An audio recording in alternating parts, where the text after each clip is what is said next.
Hi everybody, Jeff, Garage Maker Guy here with a short video on what's under the table and a couple of other things. A couple of viewers have asked about, how do you support your table, and what do you do for the pieces that are hanging over the sides of the track, and so I wanted to answer those questions and kind of show people what I did. Now, granted, I wasn't trying to do the neatest job in the world because I just wanted to get the track set up and do some racing. So one of the questions was, how do you support the pieces of the track that hang over the edge?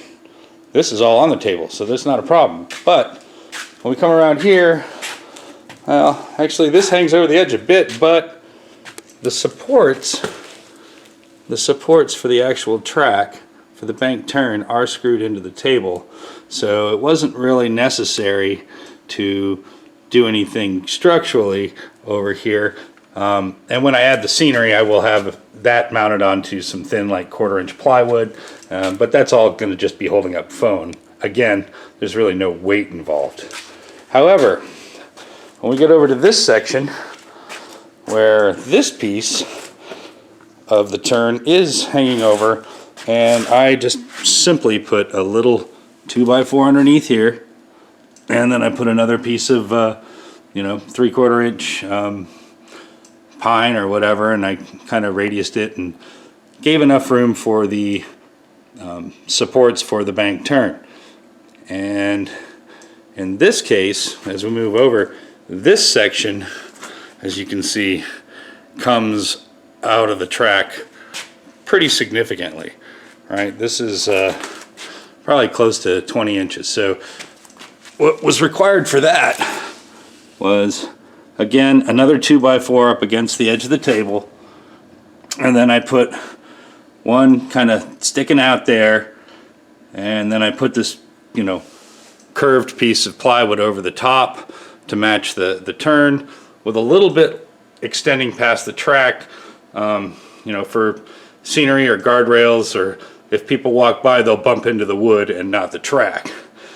In this case, it protrudes far enough away from the table that I couldn't just do it with an L bracket. I actually had to put another leg in here, and all I did was use a simple piece of 2x4 and screw it up in there.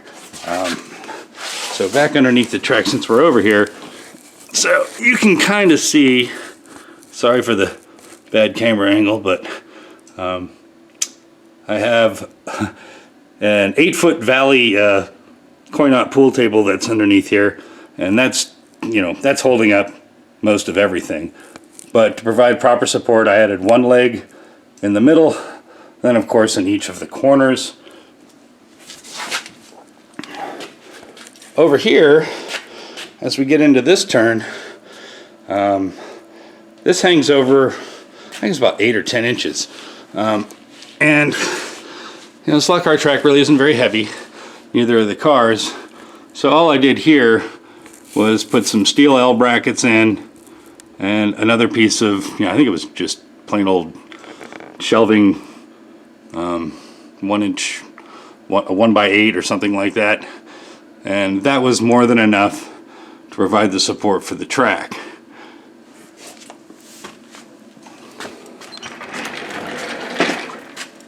As we continue to work our way around the track, you can see here these 2x4 ends are just there for future use when I put the border all the way around the track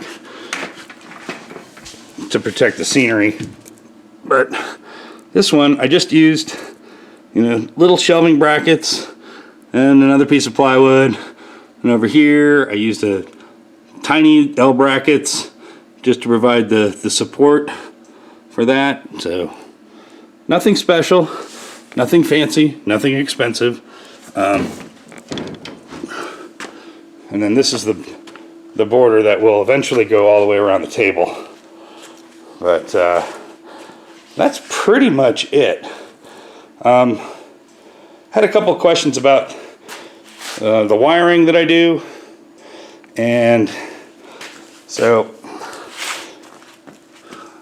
I have taken my stuff, my wiring, and it goes basically from the power supply into the control unit, and then I have taps from each lane on the control unit that go down to these junction blocks that I have, and then from there they get distributed out to the different tap points, tap locations throughout the track. Now, if you're only running digital and you never plan to run analog cars, you do not need to do each lane 2 wires apiece. You can just do 2 wires to each location and then jumper it.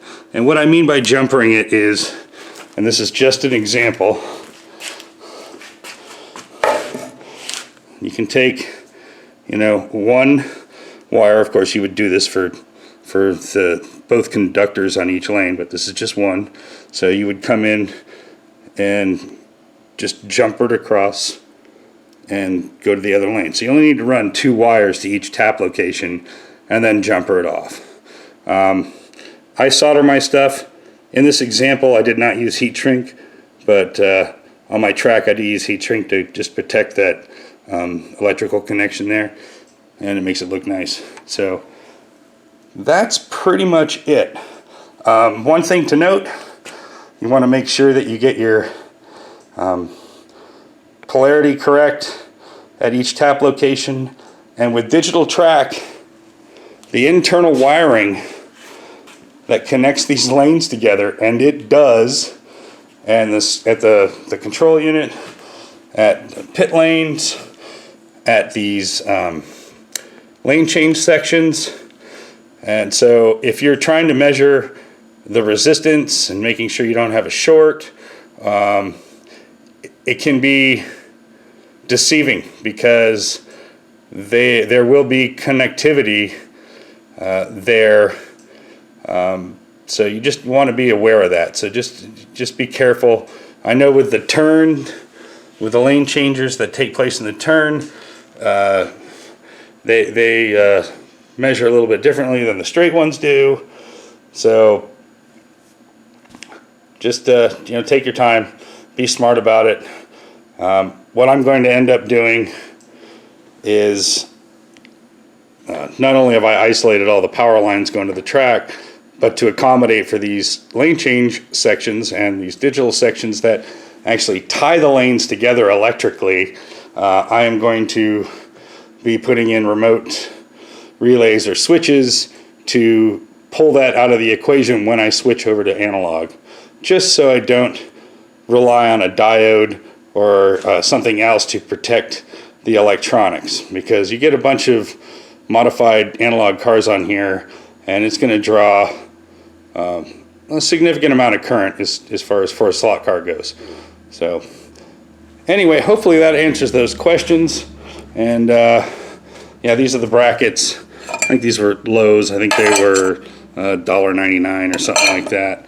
And they work good for anything that's not sticking out past, oh, I would probably say 6 to 8 inches max.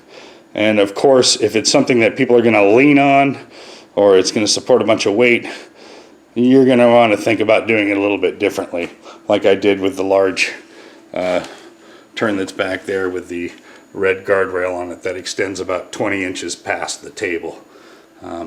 Hopefully that's helpful. Let me know in the comments if you would like to see anything else, and have fun. Keep racing.